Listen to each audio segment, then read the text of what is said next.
He wrapped some pieces of wool around his trouser legs with twine to protect himself from the bitter weather. He crept out of the room and shut the attic door gently and hurried down the stairs of the small house on Rector Street. He did not know what time it was, but Saturday was payday, and Dr. Burdell would dock him half a day if he were late. He hurried uptown. Along Broadway, the wind whipped a mixture of snow and freezing rain, rocking the shutters and setting gas lamps swinging on their posts.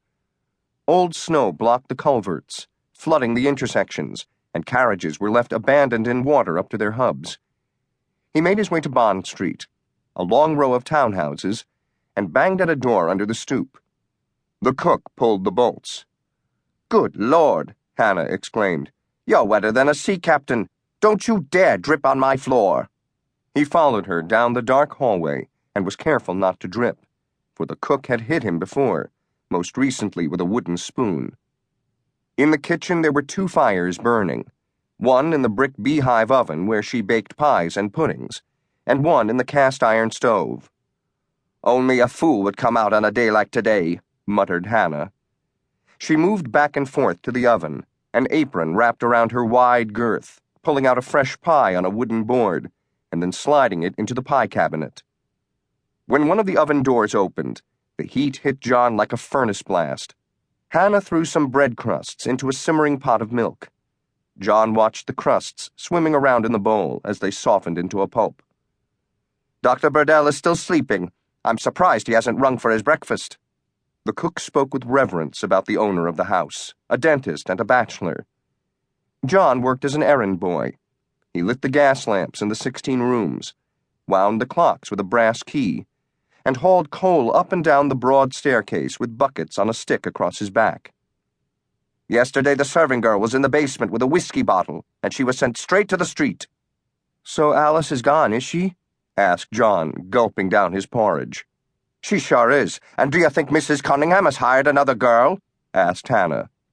John guessed by shaking his head no. "No, she has not," said Hannah emphatically, slamming a dough ball against a wooden board and rolling it flat.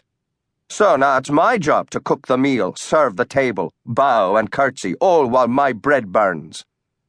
"Hannah," said the housemistress, appearing in the doorway. Mrs. Cunningham often appeared, sudden and unannounced, to give orders. "Why hasn't the boy taken Dr. Burdell his breakfast?" she asked, illuminated by the lamp in the hallway. She placed a hand on the door jamb and spoke from the doorway, as if hesitating to come in. She was dressed to go out in a wide tailored skirt. Underneath the bodice, which was edged in delicate lace around the wrist and throat, a corset carved her figure into a tiny waist and ample bosom. She brushed away a tendril of dark hair that had fallen into her face, loosened from its pins. Her milky skin looked paler than usual, and her eyes had a look of concern. Hannah glanced at the iron bells that were strung along the kitchen wall, each a different size, one for every room of the house. "The doctor hasn't rung for his meal yet, ma'am. That's why," she said. "What time did he return home last night?"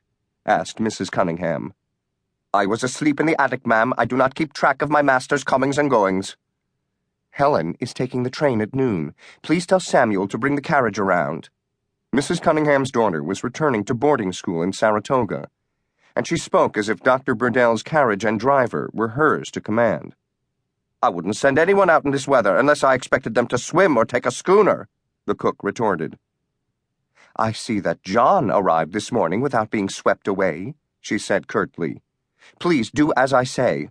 Have John take Dr. Burdell's breakfast upstairs now, and ring me when Samuel has come so he can fetch the carriage." She gathered her skirts and departed the kitchen. Emma Cunningham had arrived at 31 Bond Street the previous October with her 2 daughters and 20 trunks. It was common for a bachelor like Dr. Burdell, who lived alone without a family, to lease the upper part of his large townhouse to a widow who would oversee the housekeeping and the servants. Only 36 and a recent widow, Emma Cunningham was younger and prettier than most in the position. She irritated Hannah, for she spent her mornings at her vanity, smoothing her pale skin with scented creams and pinning up her hair into fanciful arrangements. Hannah was always harping about her. She wasted